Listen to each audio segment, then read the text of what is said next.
Ayan na. Nakikiliti ka. I-relax mo lang ulo mo. Pipigain yan mamaya.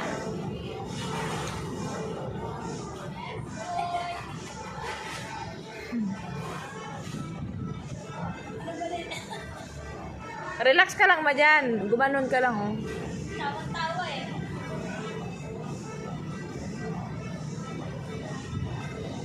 Ma-experience nyo man lang yan.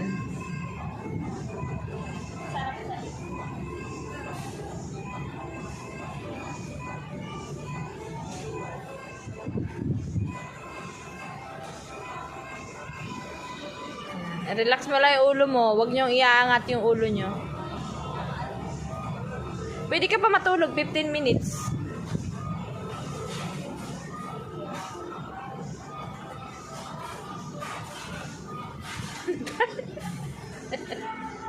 Nakikiliti ka siguro ano.